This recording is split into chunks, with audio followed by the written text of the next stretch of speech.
So hi everyone, welcome to my YouTube channel learn with Phoenix. So अभी जो हम question देखने वाले हैं ये है परफेक्टली इम्परफेक्ट एरे। मैं आपको सजेस्ट करूंगा अगर आपसे क्वेश्चन नहीं हुआ तो आप पूरा वीडियो देखिए क्योंकि क्वेश्चन आसान था। सो एक एरे है हमारे पास ए जिसकी लेंथ एन है, एन लेंथ है मतलब उसके अंदर एन एलिमेंट्स है। तो हमें ये बताना था कि उसके अंदर कोई ऐसा नॉन एम्प्टी सबसिक्वेंस है क्या जिसका अगर हम उस सबसिक्वेंस के एलिमेंट्स जो है उसका प्रोडक्ट करेंगे तो वो एक नॉन परफेक्ट स्क्वायर आता है। अगर ऐसा आता है तो आपको यस आउटपुट कराना है, और अगर ऐसा किसी भी केस में पॉसिबल नहीं है तो आपको नो आउटपुट कराना था। मैं आपको एक चीज़ बताऊंगा कि आप सबको सबसिक्वेंस और सब एरे इन दोनों चीज़ों में डिफरेंस ज़रूर जानिए, क्योंकि सबसिक्वेंस का मतलब जानना भी इस क्वेश्चन में काफ़ी इंपॉर्टेंट था। तो सबसिक्वेंस ऐसी चीज़ होती है कि देखो सीरियल ऑर्डर में होगी, लेकिन ऐसा ज़रूरी नहीं है कि कंटिन्यूस हो जो भी है। देखो अब 1, 5 और 4 मैं ना इसमें आपको एक सब्सिक्वेंस बताऊंगा जिसमें देखो एलिमेंट नंबर 1 और 2 है, जैसे 1 और 5। अब इसका प्रोडक्ट क्या है? 5 है। क्या 5 परफेक्ट स्क्वायर है? नहीं है। तो हो गया कि मैं ऐसा आउटपुट करा दूंगा, मुझे एक मिल गया पेयर सब्सिक्वेंस, ना पेयर नहीं तो सब्सिक्वेंस तो मिल गया एक। अगर सारी भी एलिमेंट कंसिडर कर दोगे 1, 5, 4 तब भी ये बात सही है। अब जैसे देखो 100 और 10,000 के बीच अगर देखो तो इन दो एलिमेंट्स में ऐसा है, अगर आपने सिर्फ 100 कंसिडर किया तो वो भी एक परफेक्ट स्क्वायर है, 10,000 को कंसिडर किया तो वो भी एक परफेक्ट स्क्वायर है, 100 का और 100 10 का, और दोनों भी कंसिडर किए तो भी वो एक परफेक्ट स्क्वायर का प्रोडक्ट मतलब परफेक्ट स्क्वायर है।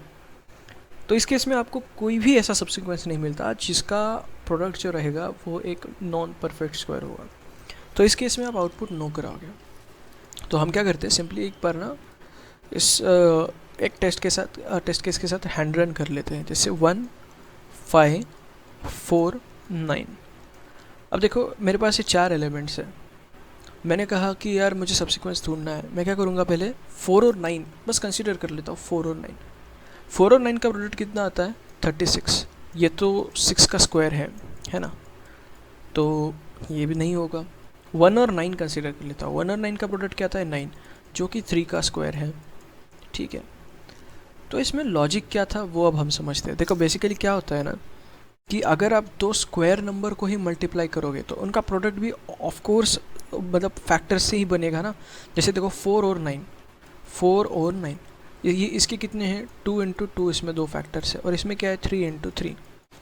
सो ऑफ कोर्स इसका जो प्रोडक्ट मिलेगा वो 2 इंटू 3 का स्क्वायर ही रहेगा ना। आप समझ रहे हैं ना मेरी बात?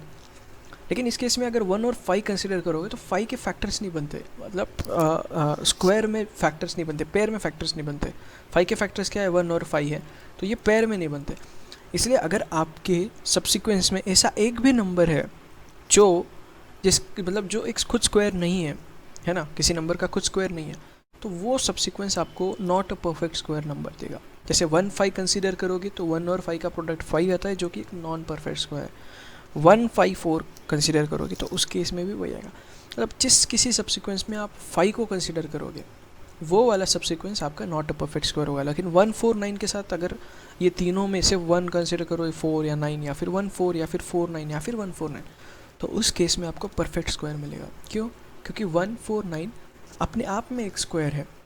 ये 1 का है, ये 2 का है, ये 3 का है, लेकिन हमें तो बस एक सब्सिक्वेंस ढूंढना है जिसमें नॉट परफेक्ट मिल जाए हमें। तो एक तो एलिमेंट है, तो अप्रोच क्या रहेगी, आप ओ ऑफ एन में इसको सॉल्व कर सकते हो इस क्वेश्चन को। कैसे? पहले बोर्ड को रफ कर लेते हैं। तो इसमें कैसे करोगे आप? देखो ओ ऑफ एन में आप ट्रैवर्स करोगे। आप क्या करोगे, इसका स्क्वायर रूट निकालोगे। इसका स्क्वायर रूट कितना है? 1, और इसी की सील वैल्यू क्या है? 1, मतलब ये स्क्वायर है। लेकिन 5 के केस में क्या आता है? देखो 2.23 समथिंग आता है स्क्वायर रूट, और इसकी सील वैल्यू क्या आती है? 2, मतलब ये नॉन परफेक्ट स्क्वायर है ना। अगर स्क्वायर रूट और उसकी सील वैल्यू सेम नहीं है तो नॉन परफेक्ट स्क्वायर है। 4 के केस में 2, 2, 9 के केस में 3 स्क्वायर रूट और उसकी सील वैल्यू भी 3। तो आपको एक नंबर अगर मिल जाए तो आप वहीं पे लूप स्टॉप कर सकते हो। आपको मिल गया आपका सब्सिक्वेंस, आप not a perfect square output करा सकते हो। सो यस, उस केस में आप आउटपुट कराओगे, और अगर ऐसा नहीं होता तो आप नो कराओगे। कोड की बात करी जाए तो देखो कोड वही है, बस एक लाइन है इसमें इम्पॉर्टेंट कि आपको वो कंपैरिजन करना है कि मतलब सील वैल्यू के साथ। यही था गाइस। अगर आपको अच्छी लगी है वीडियो तो आप शेयर सब्सक्राइब जो करना है आप कर सकते हो। Thanks a lot for watching.